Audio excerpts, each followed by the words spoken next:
Right, well, hello everyone. I'm going to now try out a solo game of Cool Seas, following on from my recent kind of video on my first thoughts of it. Couple of things to say about it then is I really feel that this is a game where you've got to have a lot of terrain on the table to make it kind of interesting, really, rather than just having a flat surface that you're moving your model ships around on. You've got to have lots of kind of shoreline and islands and rocky outcrops such as these, just to break it up and to break up the sort of line of sight and the sort of clear runs that the torpedo boats would have on their targets and so on. So I've got out a lot of my old Purbeck terrain, the sort of cliff edge pieces that are ideal really for shoreline, portraying a shoreline. And I've kind of invented my own scenario here to make as much use as I can of all the models that I've got so far. So it's going to be quite a big game. It's on a 6'4" table. So what I've constructed here is kind of, as I say, a kind of convoluted bit of shoreline, and the narrative is, the scenario is that there's a merchant tanker, British, on the British side, escorted by three Mark 1 Vospas, Type 1 Vospas, and it's trying to make its way home. So I'm going to call this scenario Homecoming, and it has to make its way around this bit of coastline here and pass off the table edge there between those two bits of land, and that is the entrance to the harbour or the river mouth. So if you can get across that table edge, it's home and dry, and the British have won. The Germans at the moment have got 4 S-boats, 2 S-38s and 2 S-100s, and their aim is to sink the tanker, nothing else. So the game is going to revolve, it's not going to revolve around points or anything like that. It's simply going to be, if the tanker gets home, the British win. If it sinks, then the Germans win. And I've got, as I say, I've got 4 boats out at the moment, but I have got those other 2 that came free with War Games Illustrated that there are no cards for. So without the cards, you can't play them in a game. So what I'm going to say is that if at any point in the game the Germans have lost 2 S-boats, then I'm going to, obviously has to be 1 S-100 and 1 S-38. So maybe I'll say once one of them is sunk, I can bring a replacement on, and the Germans have to enter the table in this square foot of the corner here. This convoy, as I say, is starting off here, and in this little kind of cove here, I've got 3 Type 2 Vospas on the British side, which are anchored at the moment. They're stationary there. All the other ships are coming onto the table at combat speed, and everything's going to be regular. To keep things simple, other than that the merchant tanker has to be inexperienced. So that is the only inexperienced crew on the table. And what I've found in previous games is that it is really easy, as these vessels move around and so on, because they all look so similar, it's really hard to keep track of which card is applying to which vessel. So it's not very sightly, but I put on these coloured dots in order for me to be able to over here on a separate table I've got all the cards, and it'll allow me to kind of keep track of which is which. I might swap those two around actually, so that there's not two reds close to one another. So these are one type of Vosper, these are another type, and then they've got the S boats over there. Yeah, another thing about this scenario, in the rules, large vessels can't come within 10 centimetres of shoreline without the risk of them scraping their hulls. So the tanker is going to have to stay more than 10 centimetres away from the shorelines and the rocky outcrops. And I've put these rocky out, it's a bit contrived, but these rocky outcrops are very conveniently there simply to stop the S-boats having a clear run to begin with at the tanker. So let's see how it goes. Right, so this is about as much of the table as I can get into the screen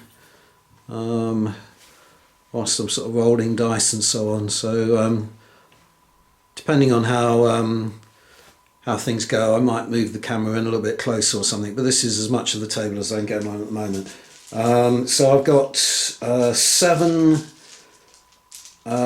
British dice in the bag and 4 German dice. So as I draw the dice at random, chances are that British are going to get the sort of first couple of goes. And the other thing I should have said as well, I mentioned in the previous video about the errata that's already come out, and how there was a bit of confusion in the rules, in that it stated quite clearly that small and medium-sized vessels weren't able to be hit by torpedoes, and yet there was still a to-hit modifier for small and medium vessels in the book. So they've deleted the small vessels from the to-hit table in the errata, but they've still left the medium in. And that implies, in theory, that the medium-sized German S-boats could be hit by torpedoes. But I'm going to say that they're not capable of being hit. They're not prone to torpedo hits because of their shallow draft. So torpedoes will come into play in this game, but it will only be when they're targeted against the merchant tanker. Right, so here we go. So draw a dice out the bag, and the first one is, as I say, it's most likely to be a British dice. So I'm going to select the leading Vosper there, and simply move the boat forward. Now the Type 1 Vospers have a standard speed of 12 knots, so at combat speed that means it can move 24 knots. So we put the ruler against it there, move it 12 to begin with, and it hasn't really got very good line of sight on through the rocks and so on. So although it has an opportunity at 12 to fire any of its guns or to turn, I think I'm just going to keep moving it straight on.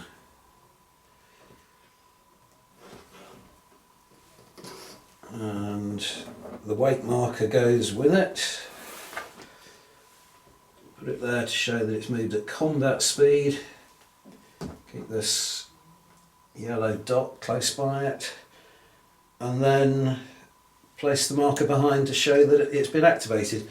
And as I say, this is why it's quite misleading of Warlord, I think, to say that this is a similar mechanism to bolt action, because in bolt action you would have orders on that dice, and you wouldn't roll it, but you would select whichever order you wanted to give the ship and then place it down. Here you could use any old dice really. It's a bit kind of irrelevant than producing dice specific to the game. Right, so next dice out the bag. It's a German. So I've got to make up my mind now what I want the Germans to do.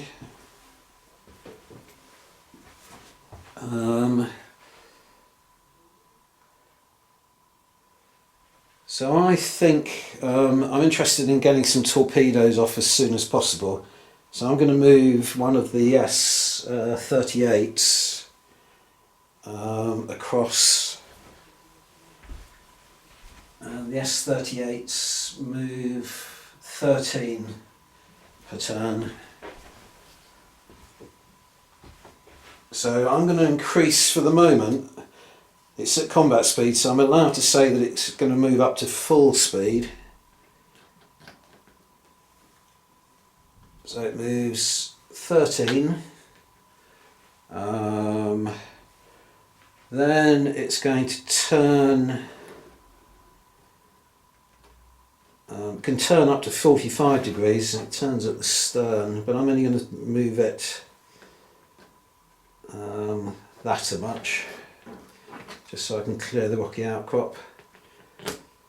Turn it again, move it again, another 13, and angle it very slightly again, and then its final move of 13,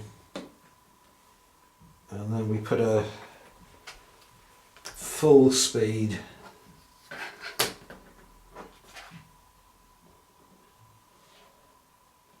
wake marker behind it, so it's leaving quite a long trail of wake there. Now you're not allowed to measure until you've declared targets and so on, but I don't think there's any harm in me saying at this point that it's got a 20mm gun at the front of the boat. So I'm going to say that it's going to now fire that at this Vosper here. So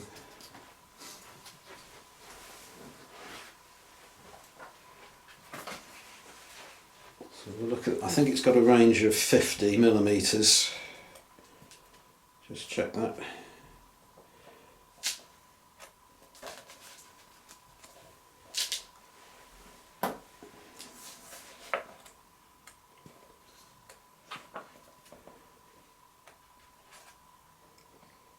Yeah, 20mm got a range of 50mm.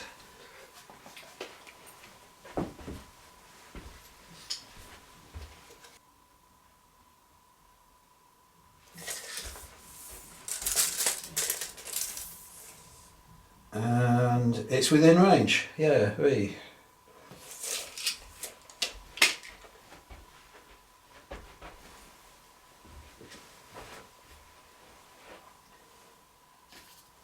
Right, now basically you need 5s to hit,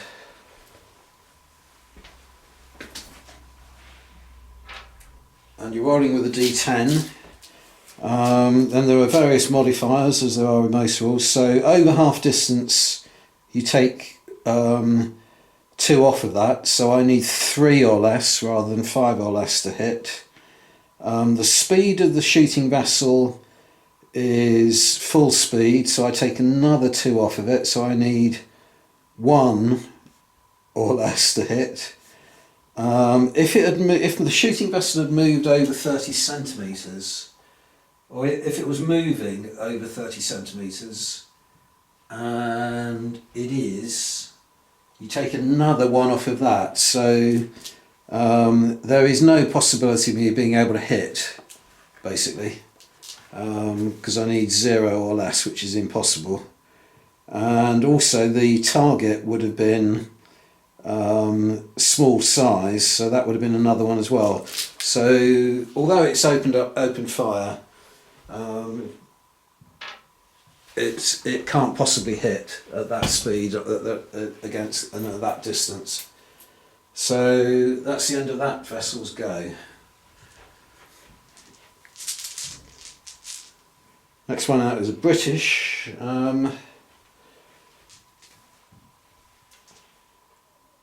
Dice. So what I'm going to do now, this vessel's already spent, so I'm going to now activate this Vosper and try and head off this vessel and get some shots in at that.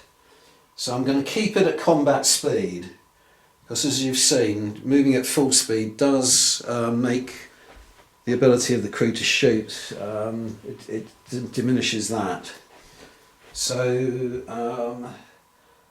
the Type 1 Vosper has got increments of 12 knots speed, so it's going to move, has to move forward 1, it can't turn at the very beginning. So for the first segment of its move it has to move forward 12 centimetres. Then it can turn, and you turn at the stern, so it can easily turn to face that's within 45 degrees. And then it's going to move forward again another 12 centimetres. And put the weight marker underneath. So that moved at combat speed.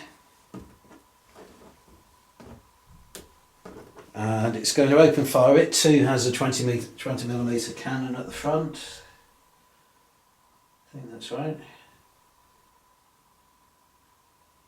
Yeah, it does. So measure the range now. So that would be the same range, same type of weapon. So we know it's 50mm range, and it's within 25. So it's not over half range. So that will make it easier to hit.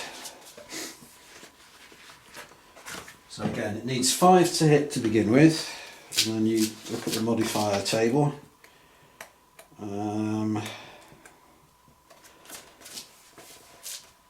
Okay, so it's not over half distance.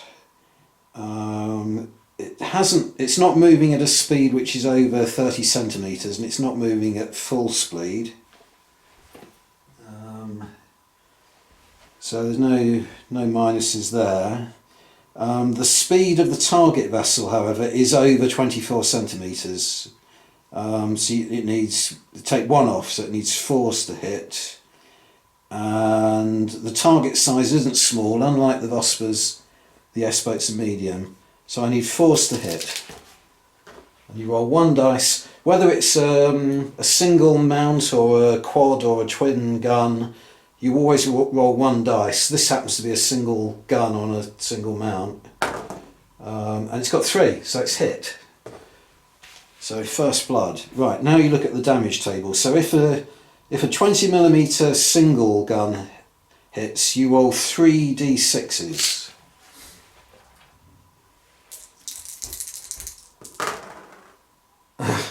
Three ones. Couldn't get a worse roll than that. So critical hits are if you roll any 6s, so obviously didn't do any of that. So all I've got to do is take 3 hull points off of the S38 that has the red marker against the card.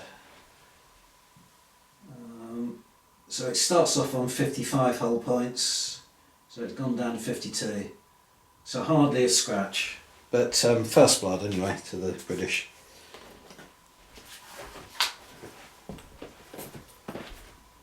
Okay, next dice out the bag is German again. So the Germans can respond to that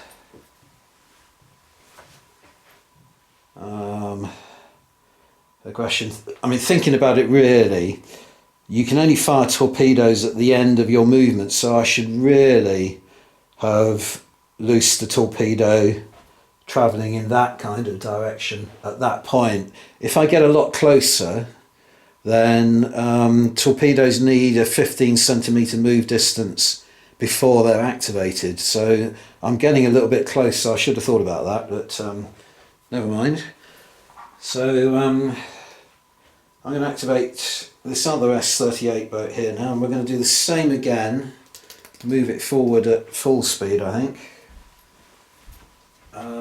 Which, just to remind myself, was 39 altogether. So increments of 13. So we'll move 1,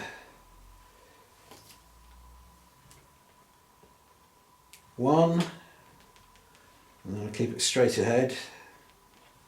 2,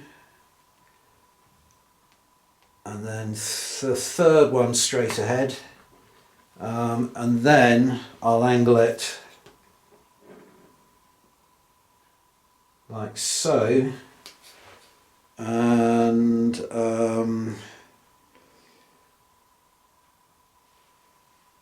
although it looks a bit daft, I can release the torpedo because it's going to go underneath the draft of that vessel. So I'll just find a little torpedo marker, and we'll put that beside the vessel to show that it's fired a torpedo. And it's got a 30-degree arc, so I'm going to kind of angle it more or less that way, and hopefully it'll reach about here at the same time as this merchant tanker is passing that spot, because the tanker only moves at 15 centimetres maximum speed per turn. Right, and that moved at full speed. I'm not going to bother firing because I could see how ineffective it was from the previous attempt. And we draw the next dice.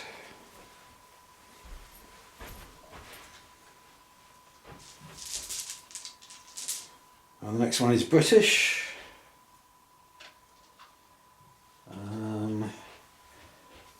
So at this point I'm going to move the tanker, I think, and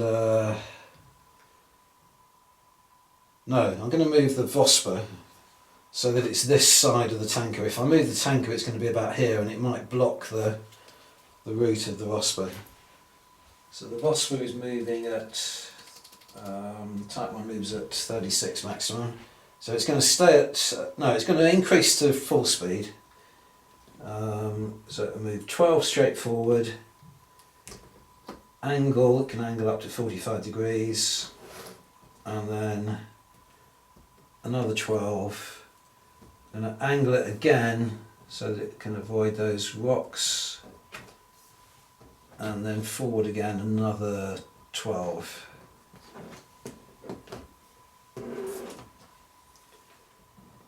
That was full speed. A little coloured dot with it, and I'll have a go at firing. This one has got a 20mm cannon at the front as well, and it's going to fire at this Schnell boat there. Again, this won't be so effective because it's moving at full speed rather than combat speed. So it needs 5s, must be within half distance, so it's not over half range. Yep.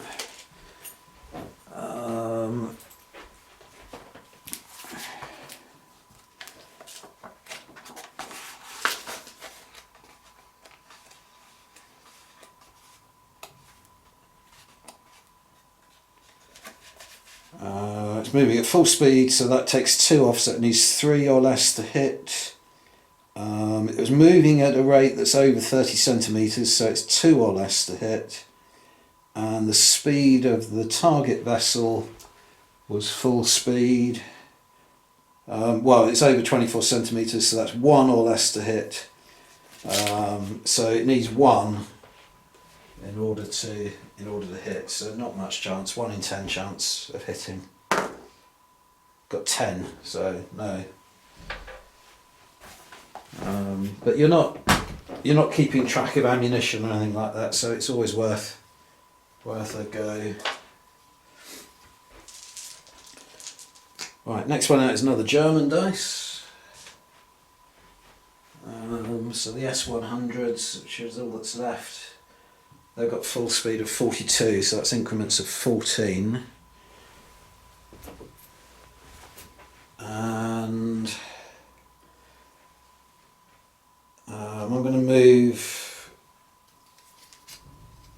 of the S-boats, keep it at combat speed, it's going to move forward 14, has to move forward directly at 14 to begin with, and then it's in danger of clipping that rocky outcrop, so I'm just going to angle it slightly so I know that's well within its 45-degree allowance, and then move it forward another 14 centimetres.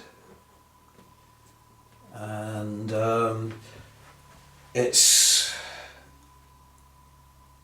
has got a line of sight with its forward mounted weapon, which is, I think, is another 20mm gun on this Vosper, so I might as well have a shot with that.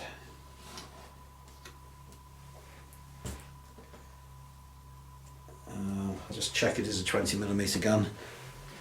Check the distance as well. The distance is 40, just under 40 centimetres, so over half range.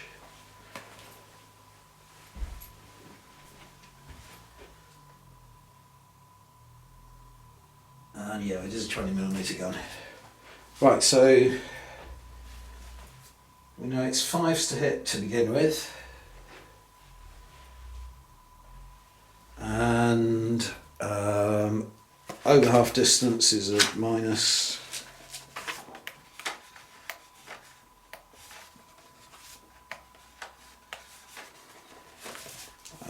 So that's 3s to hit.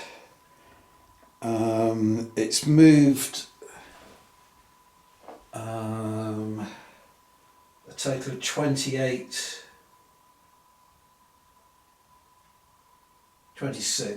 no 28, so it's that's less than 30, so there's not a deduction for that, so it's still 3s to hit.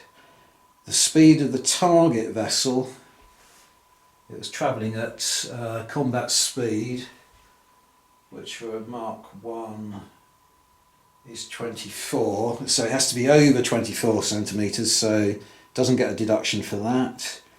But it was a small target, so it does get a deduction from that, so it needs 2s to hit. So 2 out of 10 chance to hit. Rolls a 7, so I miss.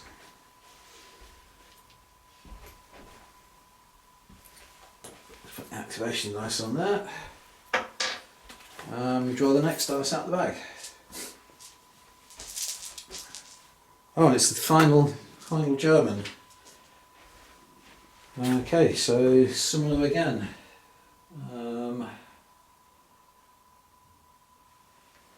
Because I'm not familiar with these rules too well yet, I have to keep referring to the speeds and things, but it will sink in eventually. So this one's just going to do a very similar manoeuvre. 14 straight head to begin with, angle slightly, and then another 14 straight forward. And I'm going to keep it at, it hasn't got line of sight because the other S-boat is blocking its line of sight. I'm going to keep it at combat speed, put the dice on to show it's activated, and then everything else in the bag is going to be British dice.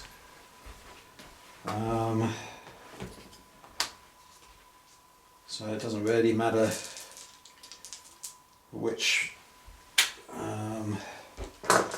order I move them in. I'll move the tanker first of all. I'm going to move the tanker up from combat speed to full speed, I think, to get it moving as fast as I can. So that'll be 15 knots, and I'm going to move it straight ahead for the time being.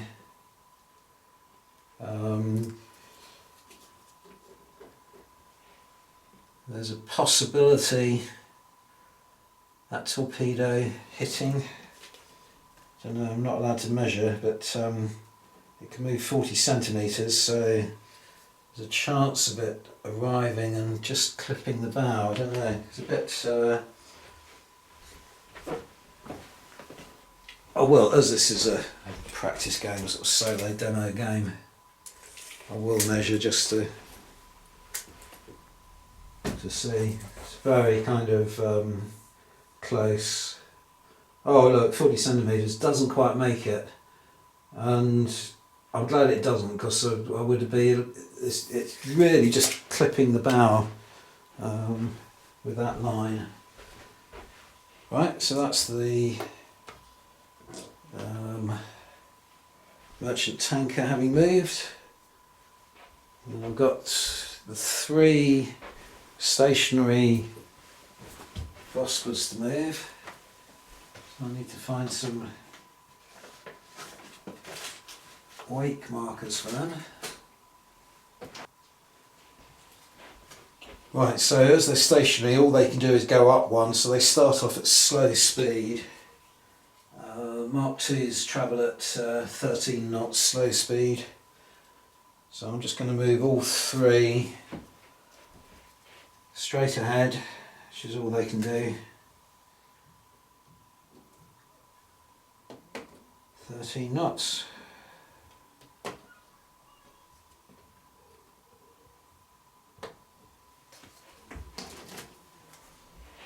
the wake markers underneath.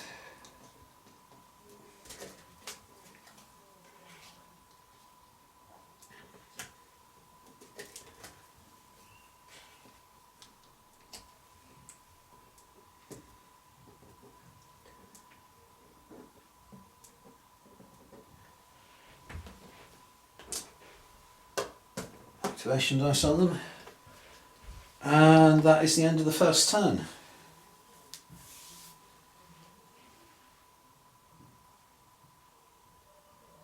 Yeah, nothing else to do. So we take all the dice back off.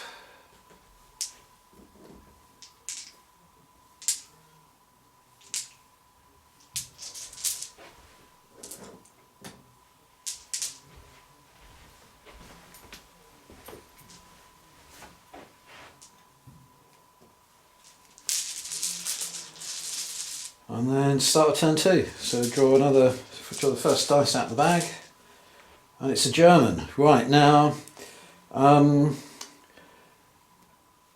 I'm going to do is pretend that I didn't measure that distance, to give you an example of how this works. So I'm going to activate this S-boat here, which is the parent vessel of the torpedo that's now in the water. So the first thing that happens is you move the torpedo forward 40 centimetres, and it's going to run for 3 turns, but obviously it will hit the shore before that happens. So it gets to there. I have to put it on the wake marker of that other vessel. And as I say, it was literally just clipping the bow.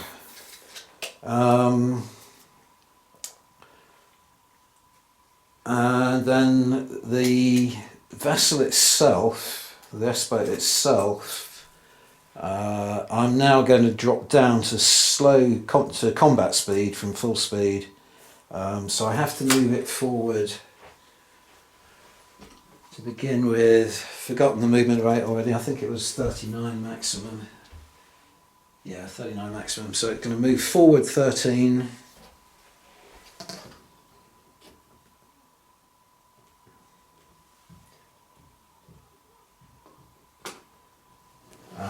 It's going to now angle. Can angle up to 45 degrees. So I'm going to have it sort of pointing. Actually, that's not going to be easy to do, because it rotates at the stern, and if I were to rotate it, it would collide with this vessel here. So for the time being, it's going to move. It's going to angle slightly the other way and move forward another 13 that way. Now, moving at combat speed.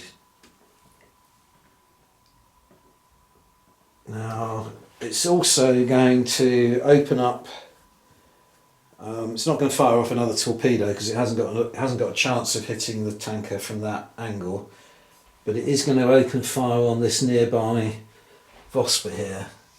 So it's got a 20mm cannon that it can bring to bear at the front, and it's got a 37mm auto at the back, but that's only got a 270-degree arc.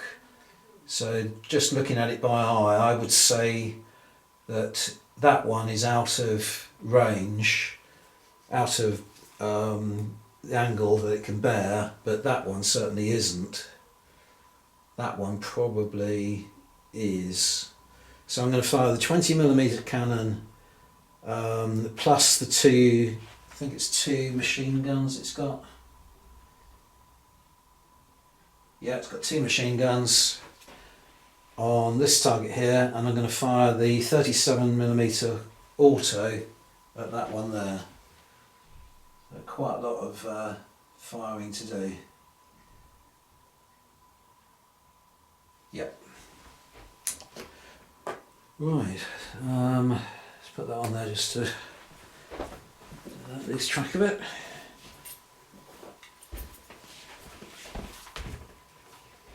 So we'll start off with the 20mm cannon. Now it's not point blank range. Point blank range is 5 centimetres. So it's not point blank range, but it's well within half range. So it needs 5s to hit to begin with.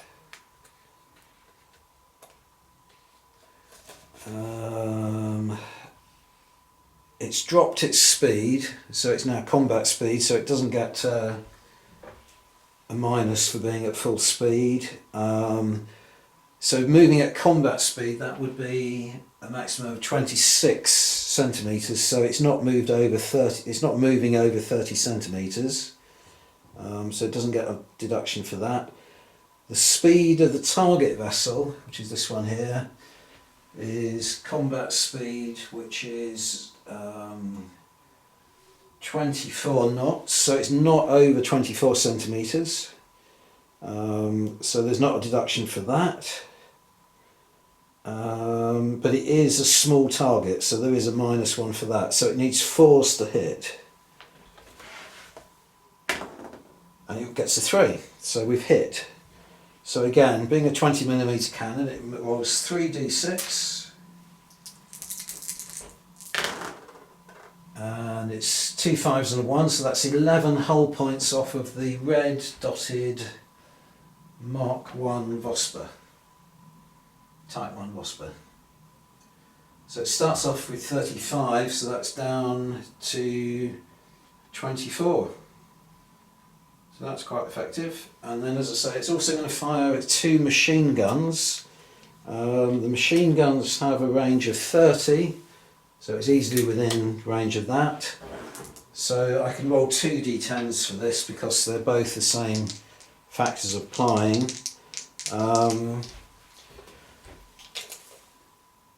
So it's just within 15. Right, unfortunately the battery on my camera just ran out, so I'm having to recharge it, so I had to switch to my older camera. So apologies for that, because the sound quality isn't quite so good on this camera. Sorry, I should have had it charged up before I started the game. Right, so I'm about to fire the 2 machine guns on this S-boat at that Vosper there. So I can roll 2 d10s because the factors are all going to be the same. It's just within half range, which I think I measured. Yeah, it's just within half range. So the shooting vessel is moving at combat speed, and it's not moving at a speed that's over 30 centimetres. The target vessel is not moving at a speed that's over 24 centimetres, but it is small, so you go down from 5s to 4s to hit, and it gets 2 hits. Right, so I've got 2 machine guns, they roll 1d6 damage each, so I can roll 2d6s, and I get 6, so that's a critical hit. So I've got 8 points in total, a 6 and a 2, so 8 points in total off of the hull points. So it goes down a further 8 points from 24 to 16 hull points. And then we deal with this critical hit. With critical hits, I think you roll a d10. Check this. Oh, right, before you do that, you can save against the critical hit. So to represent last second reactions of a boat or sheer luck, every critical hit has a chance of being saved. Every time you suffer a critical hit, roll a skill test. So they're a regular crew, so they roll a d6 and they pass it on a 5 or a 6. And they get a 4, so they don't pass, so they haven't saved themselves from the critical hit.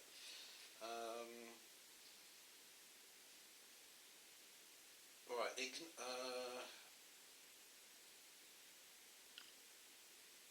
so you roll a d10, and it's a 9, that's not going to be good. Extra damage to structure. The boat's hull and superstructure take a hammering. Roll an extra 2d6 and add the total to the damage taken. Further 6s do not cause critical damage, so we can roll another 2d6 and take some more hull points off of it.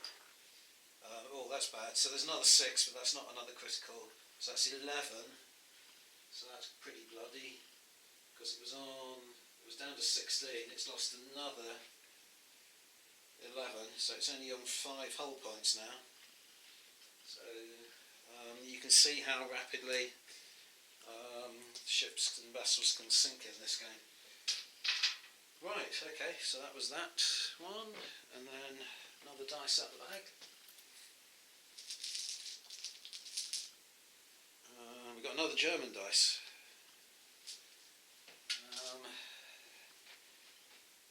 So I think I'm going to try and release some torpedoes after this one has finished its movement. So I certainly don't want to be moving at full speed. I don't want to get too close now. As I say, there's an activation range for the torpedo, so I'm going to activate this one but reduce it down to combat speed.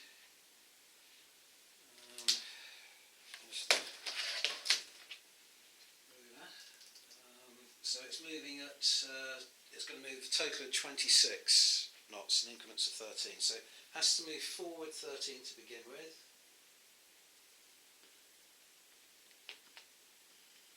And then I can move it up to 45 degrees. So I think I'm going to point it more or less in that direction there. And then I'm going to move it forward another 13. So this is what I mean about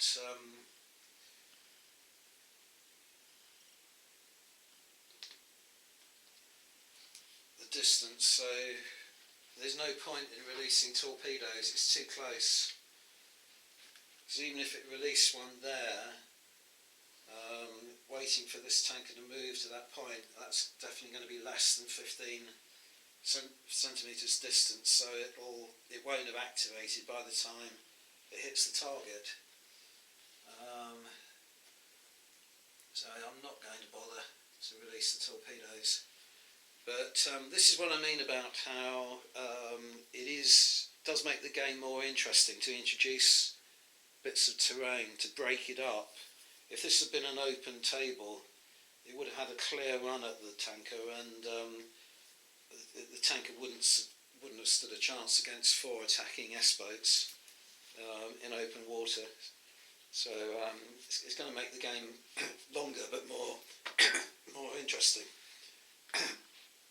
Right, so we can certainly use some of the smaller weaponry on it.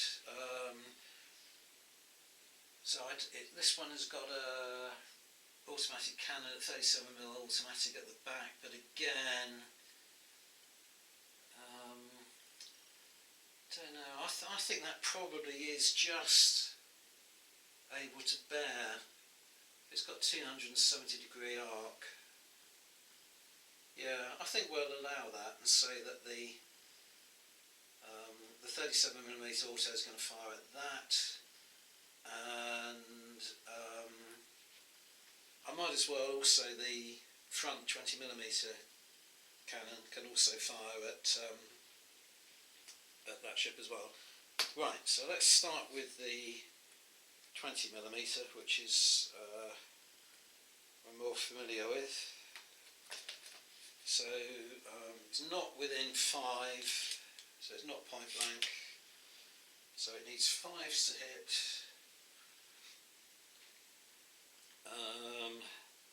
Speed of the shooting vessel wasn't over 30 centimetres or full speed. The speed of the target vessel wasn't over 24 centimetres. Oh, hang on, yes it was, it's full speed, that one. Full speed is 39, so yeah, it is going over 24 centimetres, so that takes 1 off, so it needs 4s or less to hit, and it's small, so it needs 3s or less to hit.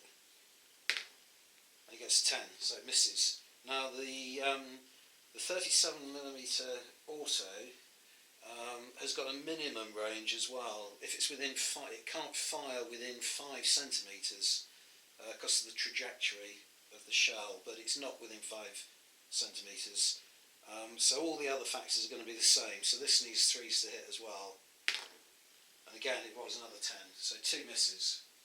But because it's a 37mm cannon, anything of that calibre or higher, if you miss, you put a plume next to the target, which remains there until the end of the turn or until that vessel moves.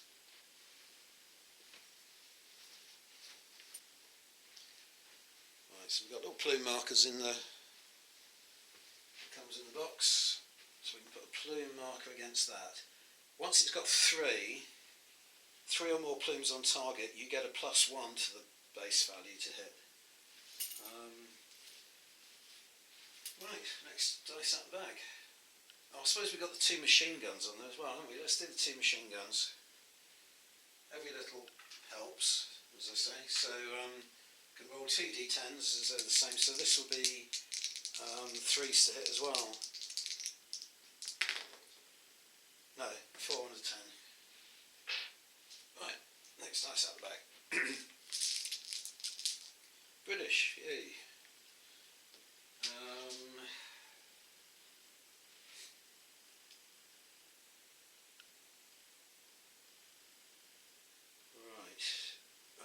I'm going to move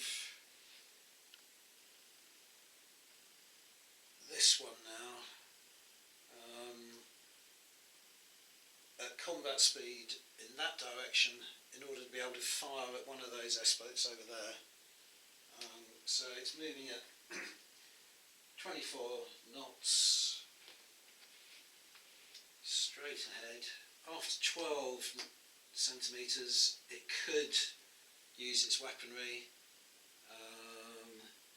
So I think at this point it's going to use the twin heavy machine guns that have got they're facing towards the rear to fire at this S-boat here, and then I'll move it the other, another 12, and get closer to the other target. So it's a twin heavy machine gun, but you only roll 1 dice, you don't roll 2 dice, but if it hits, it has more impact, because what you're doing is testing the ability of the gunner rather than the capabilities of the gun. So it's a single gunner. So the 20mm, the heavy machine gun's got a range of 40. So it's just within half range.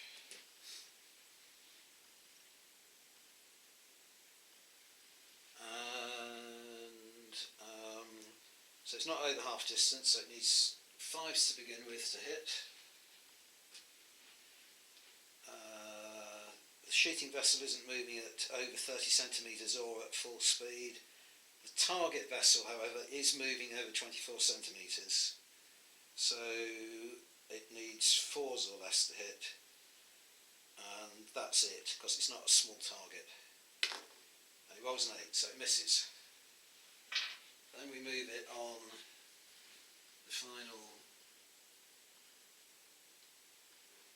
12 centimetres, and I'm going to angle it slightly at this point to prevent myself careering into the shoreline over there, but keep it so that the 20mm cannon at the front can still come to bear.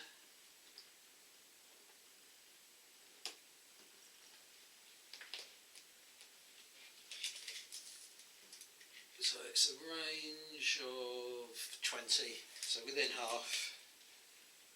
So, and that's moving, the target's moving at combat speed. So 5s, the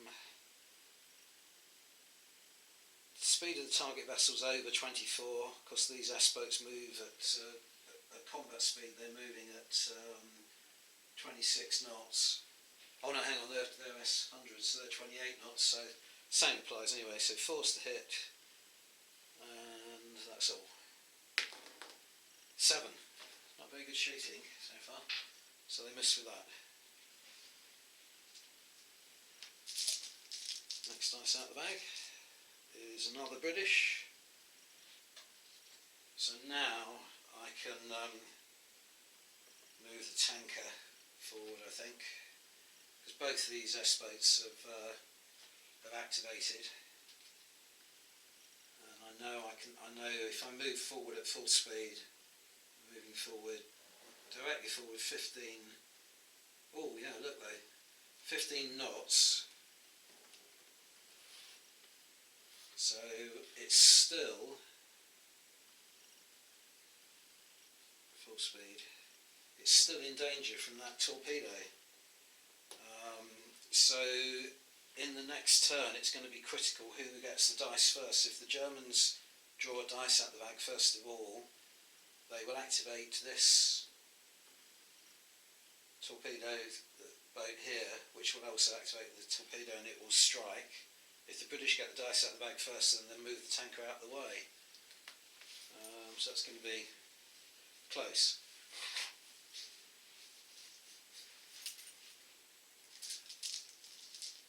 Next is another British.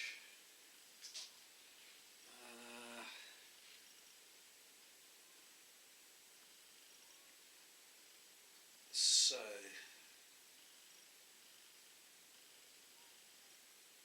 got a choice really. I'll move this one first of all. So it's moving at combat speed. I'm wondering whether this one is full speed. So I think I'll move this one first because it's moving faster. Get it through this area here first of all, so there's no danger of a collision. So I'm going to move this one first of all. So it's moving at full speed. So I have to move it forward 12 centimetres straight forward to begin with.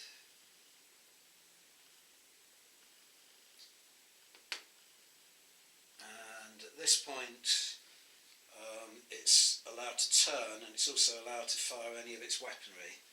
So it is going to fire its forward facing 20mm at this boat here, which I think will allow it now to be point blank range.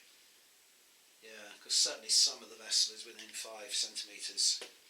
So 5s to hit to begin with, point blank range 7 or less to hit because you get +2. Moving at full speed you get -2, so back down to 5s. Over 30 centimetres movement, yeah, 36, yeah, so 4s to hit. Speed of the target vessel is over 24, so 3s to hit, and that's it, so it needs 3s to hit. 6, it misses. Right, then it's going to angle it's not going to angle more than 45, so I don't need to really measure it. It's going to move forward another 12 to there, and at this point it's then going to fire its twin-mounted heavy machine guns at the same target, and that is just outside of 5. So where it needed 3s before, it will need 1s, won't it? Because it doesn't have the +2 for point blank range. No. And that's all of its weaponry fired. Oh, other than the 2, it's also got 2 machine guns, hasn't it? Might as well. Yeah, it's got 2 machine guns. 1s to hit. Oh, 2 1s.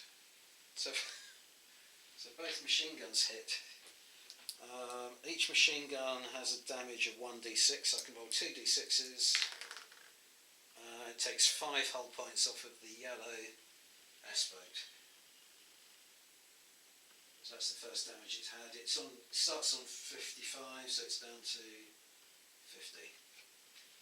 Oh well. Just a sort of afterthought really to fire the machine guns, and it was worth doing. So the final leg of movement, I'll angle it a little bit more and move it the final 12. So it's kind of whipped past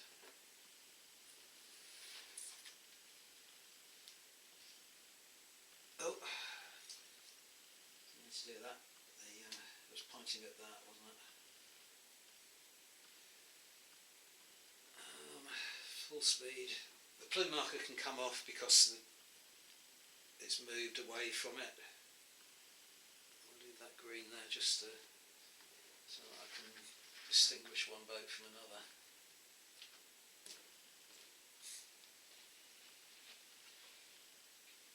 And that activation dice goes there.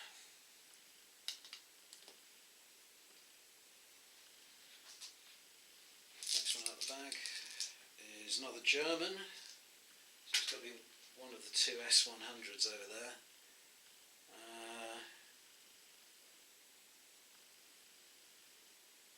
So if I want to sort of in a way I want to slow down so that I can think about releasing some torpedoes. But if I do that, I'm at combat speed at the minute. If I move down to slow, I'll become an easier target myself. So I think I will remain at combat speed. I'll just move over here. So the S100s are a bit faster. They move at top speed of 42, so that's 14 each time. So they have to move forward 14 to begin with.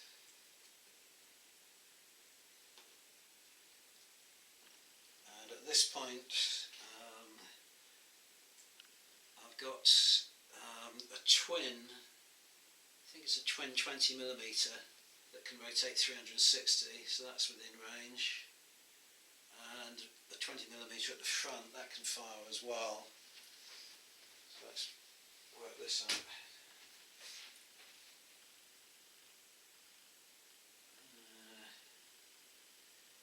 Twin 20mm and a 20mm, yeah. So let's start off with the one at the front, which is a range of about 10. So 5s to hit to begin with. It's not over half distance. I'm not moving it over 30 centimetres or at full speed. The target isn't moving over 24, but it is small. So I need 4 or less to hit. And I get a 6. And then it'll be the same for the twin, same factor, and you only roll 1 dice even though it's a twin gun, and it gets a 3, so that hits. So the twin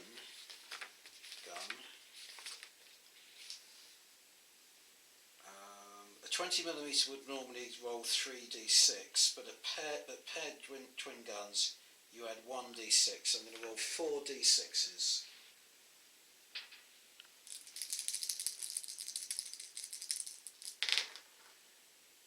Don't get any sixes, so no critical hits, and that's a total of 13 altogether. And that comes off at the yellow dotted type 1. So 35 less 13 is 22.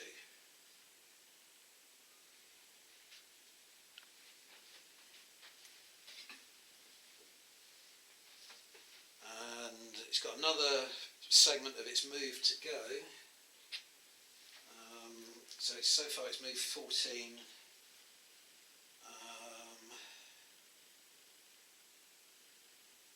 I'm going to angle it a tiny bit that way. Cut across the bow of the other one. Move another 14. So there's a risk of a collision there if I don't move it out of the way.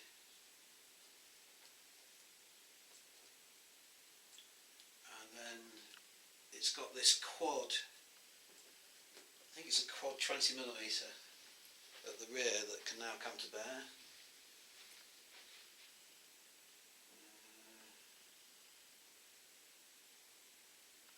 Yeah, quad 20mm. So that's pretty close now. I would say that's point blank.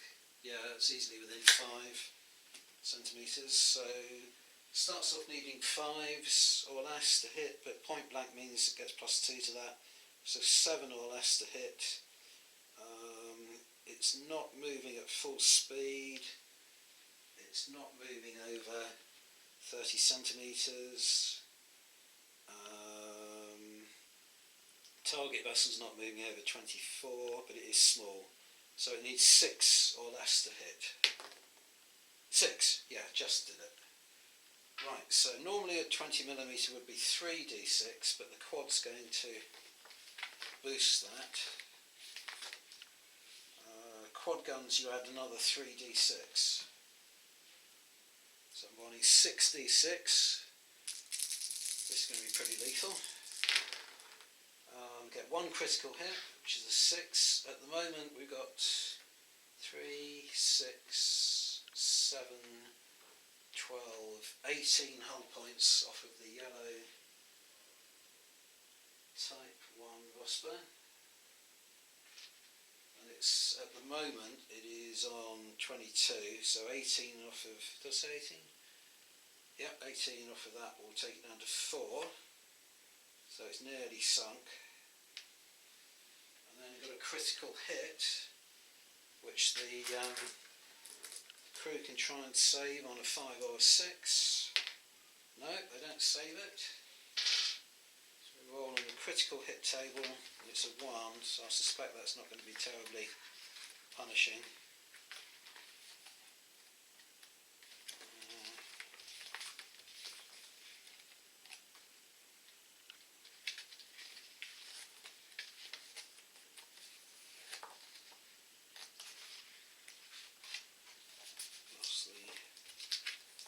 Critical hit table in here for temporarily.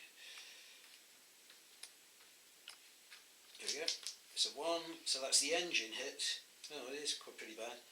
So the engines are the heartbeat of the ship. Without them you are drifting and helpless. Every engine hit reduces the maximum movement of the target by a third. Repairs can be made to recover back to a combat speed, maximum of combat speed. Place an engine hit token on your ship card until repaired. So I think what it means by that is that you lose 1/3 of the full speed, so it now is only capable of going at a maximum of combat speed. And as I was said in that earlier video, what I tend to do, rather than put the engine hit token on the card, I actually put it on the weight marker of the vessel, and I think that's more noticeable, so that you keep track of it that way.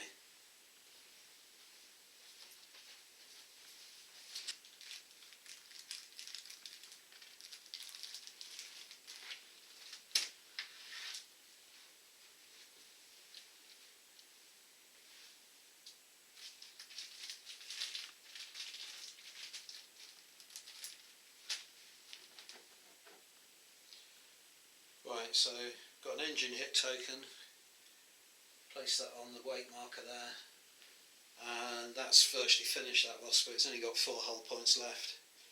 I think what you're supposed to do as well is put a little plume of smoke or something on it in order to make it more visible. Yeah, let's use them.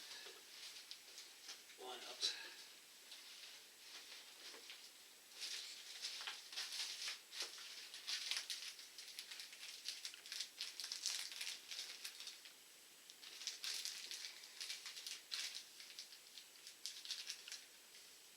Break off a little bit of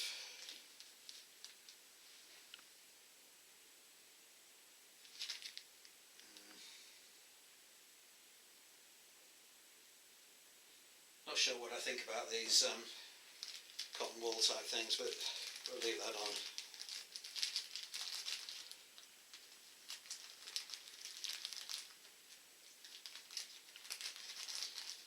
Right, so that's that ship's activation over. And then on to the next dice out the bag.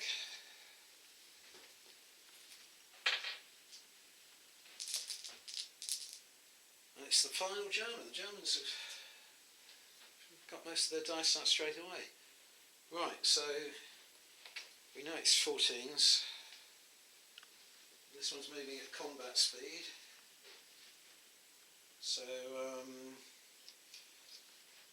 move forward 14 to begin with, have to move in a straight line to begin with.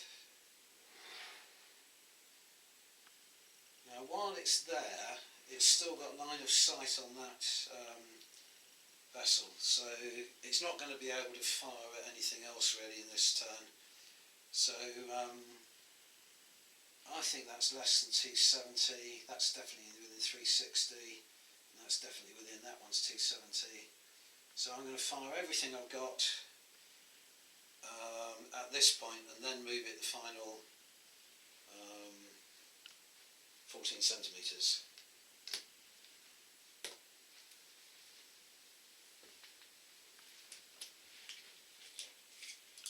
I should remember as well that these vessels carry machine guns, but they're so effective I'm forgetting to use the machine guns in them. So it's a range of about, let's call it just under 20. So we'll start with the 20mm at the front.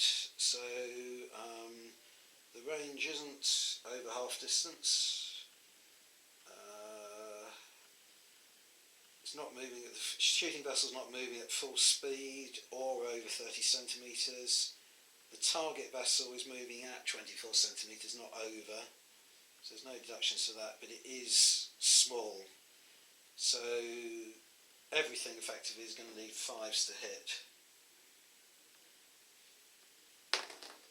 Right, the 20mm gets a 3, so that hits. So that's 3 d6s. This will probably finish it off on its own. Yeah, the critical hit, but also a total of 11, so that ship has gone. So just like in bolt action, you take the dice either out of the bag if it's not been activated yet, and you keep that out of the bag now so that it doesn't go back in. And all this gubbins that we put on it can now come off. It's off the table.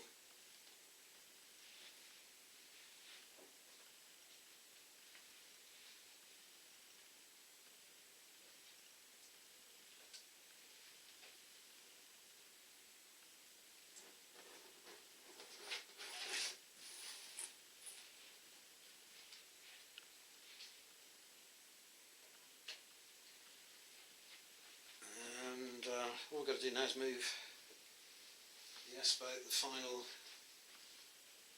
14 centimetres. I don't know, I think I'm going to continue to move it in a straight line, and then it might be able to deal with the threat from those other Vospers when they come out of the cove there.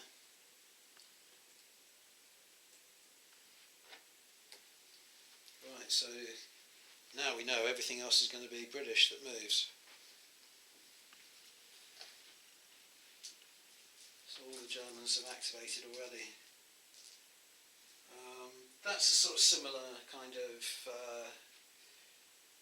incident that can happen in bolt action. If you're just lucky and you draw most of your dice out at the beginning at crucial points, you can often preempt the other player and destroy their units. So this will be the only one that's going to be firing any guns. So that's moving at combat speed, so it has to move forward 12 to begin with.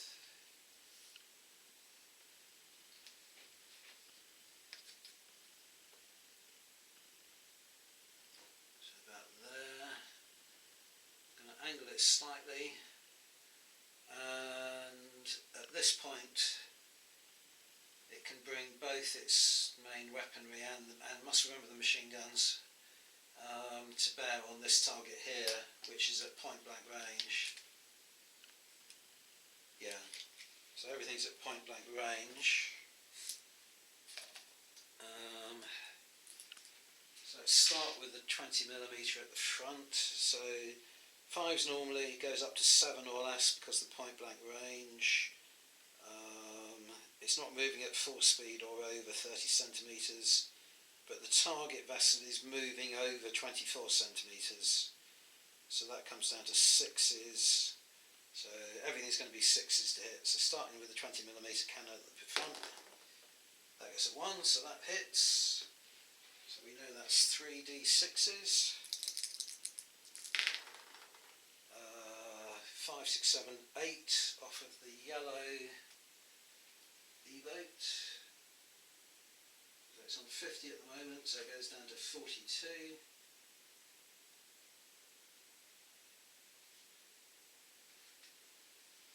Then we've got the twin heavy machine gun at the rear.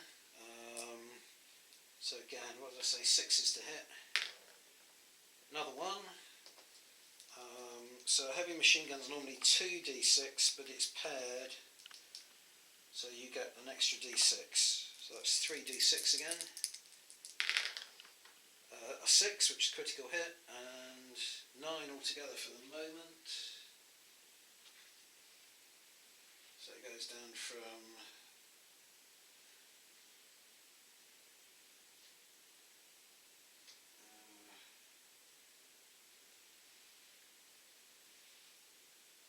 42,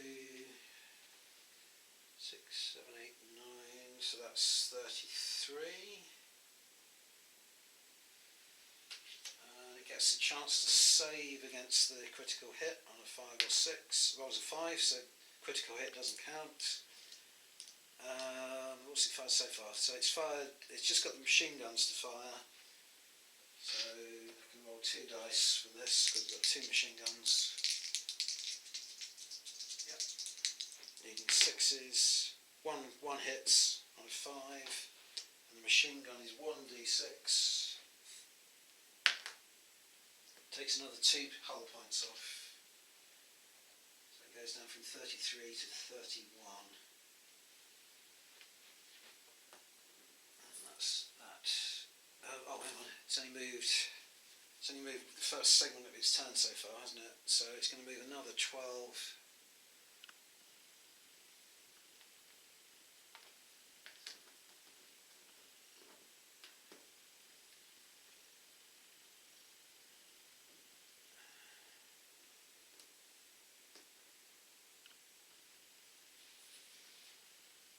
And then finally we've got these 3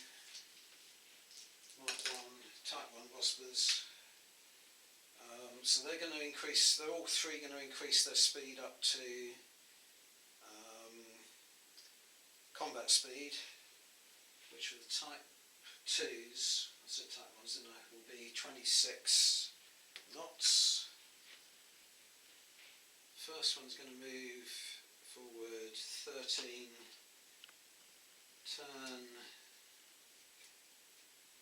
45, forward another 13, and then that's it.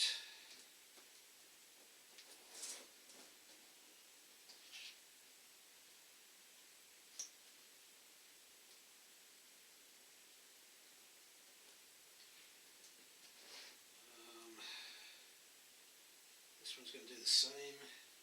13, turn, it's not quite 45 degrees. Another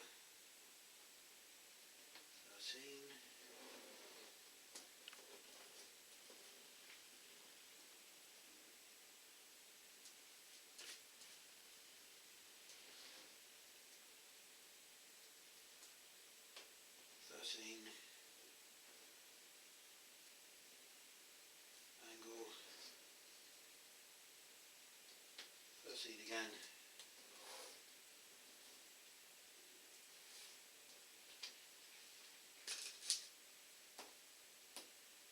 Right. Okay, so that's the end of that turn. So again, put all the dice back in the bag. So what I think I'm going to do, because if I film this in its entirety, it's going to be an incredibly long video.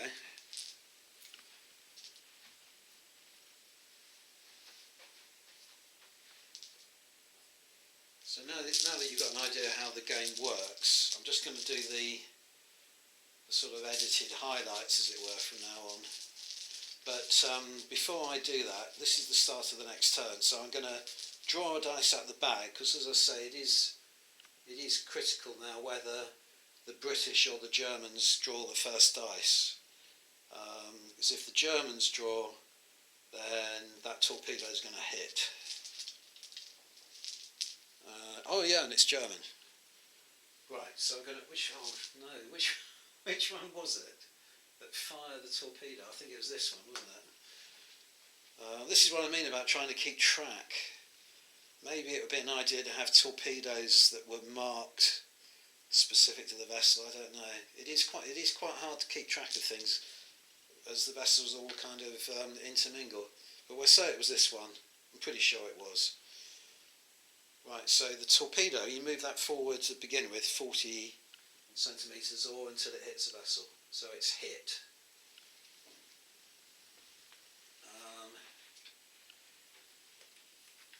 If this destroys the tanker, then it's going to be the end of the game. So it might be a very short game. Right. So it must travel a minimum distance of 15. It's done that, we know, because it's already had one move of 40. Roll to hit using the torpedo to hit table. Right, so you need a base to hit of 4 or less on a D10. A large target, you add 2 to that, so it's 6 or less. The target speed, it isn't stationary, it's not moving at more than 15 but less than 30, and it's not moving at greater than 30. So we're still on 6 to hit, and the firing crew are regular, so there's no modifier for that. So it's a 6 to hit. No, it misses. Right.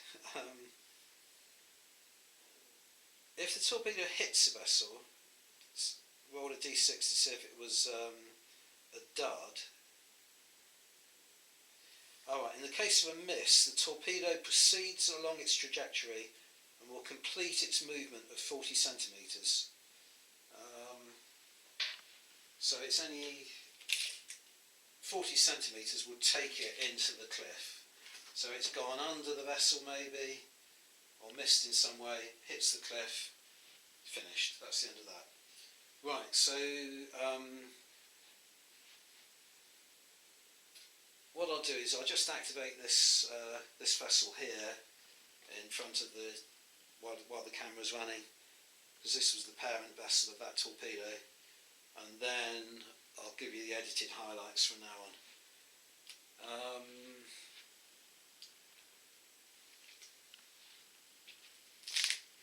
Think about what I want to do with it.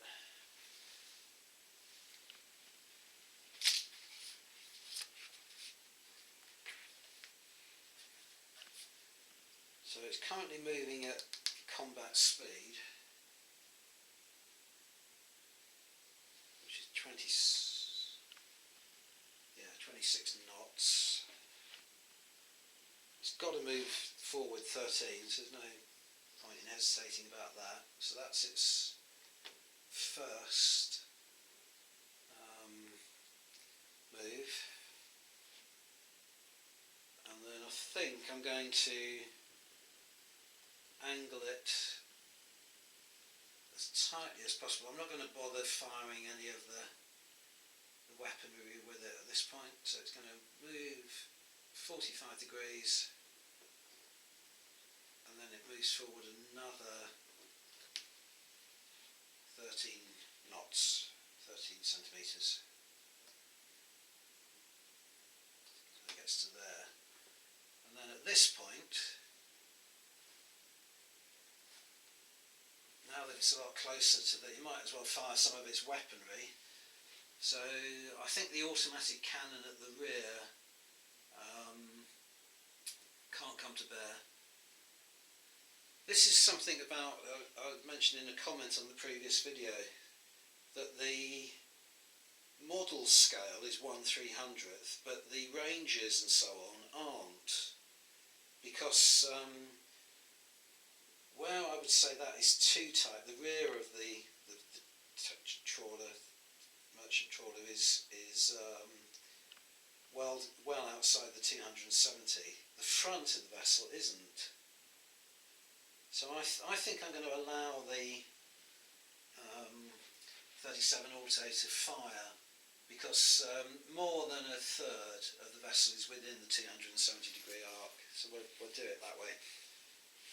Right, so let's work out some ranges and so on. So just outside of 5 for the 20mm at the front. So the 27mm needs, the 20mm needs 5s normally. It's not point blank, it's not over half distance. It's not moving at full speed or over 30 centimetres. The target vessel isn't moving over 24, but it is large, so I need 6 or less to hit. No, it gets a 9, and they'd be the same for the 37mm cannon. 10, so I missed with everything.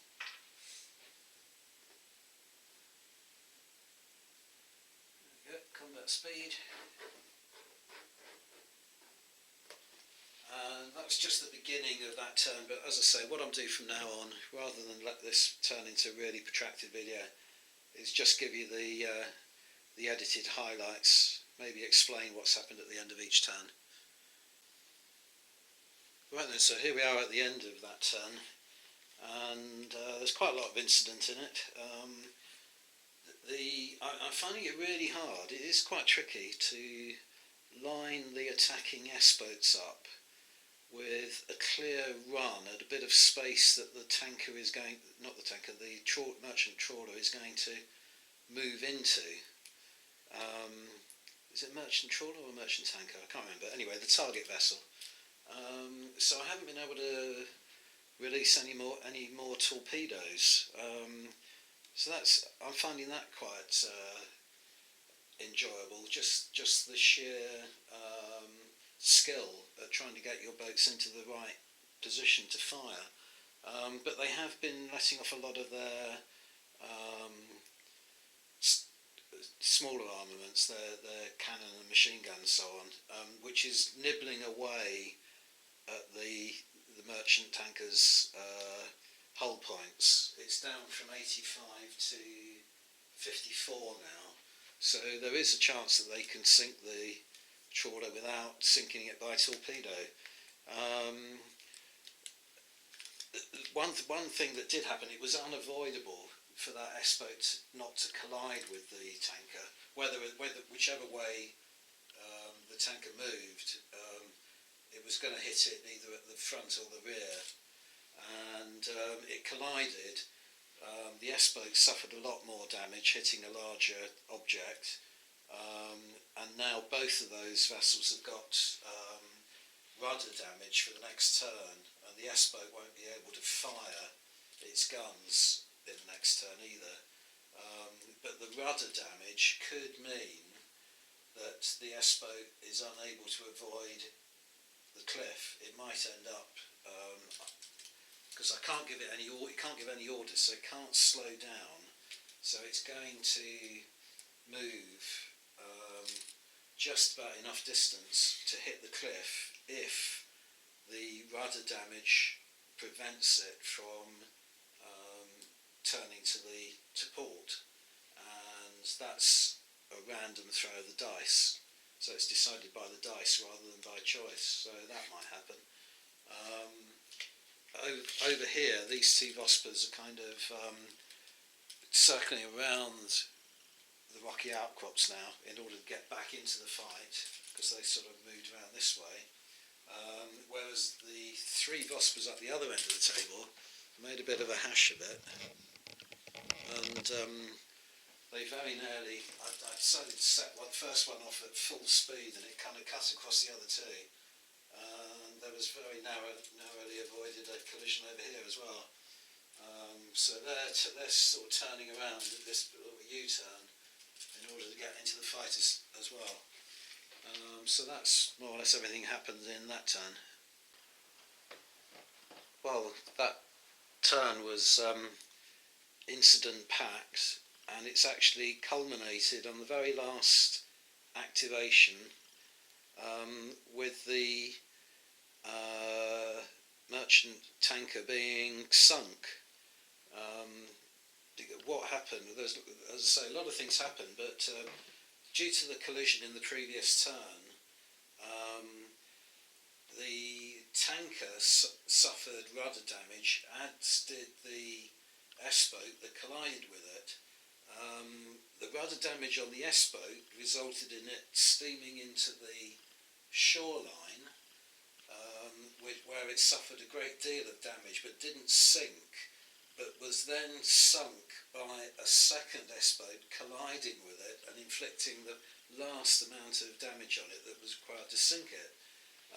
Meanwhile, the merchant tanker itself was obliged to turn as many turns as possible to the right in its movement, which resulted in it pointing dangerously at this rocky outcrop.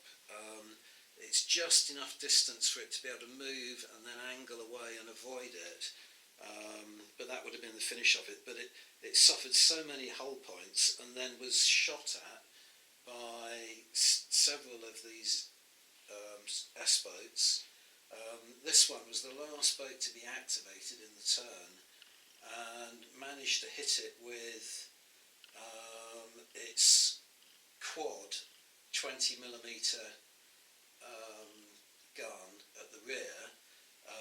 So that allows it to roll 3 d6s, of which 3 of them were 6s. So it suffered 3 critical damage hits, but that didn't matter, because that dice roll of the 6 dice in total resulted in 25 points of hull damage, which was all it had left. So it was down to 0. So literally in that last throw of the turn, the merchant tanker is sunk. So that's the game over. It only actually lasted about 4 turns. Had it gone on, the tanker was in. I mean, it's unfortunate that the rudder damage forced it to turn to the right. Had it forced it to go straight on or turn to the left, it would have been in a situation where it would have been pointing in the right direction, and it might have made it home. But as I say, game over.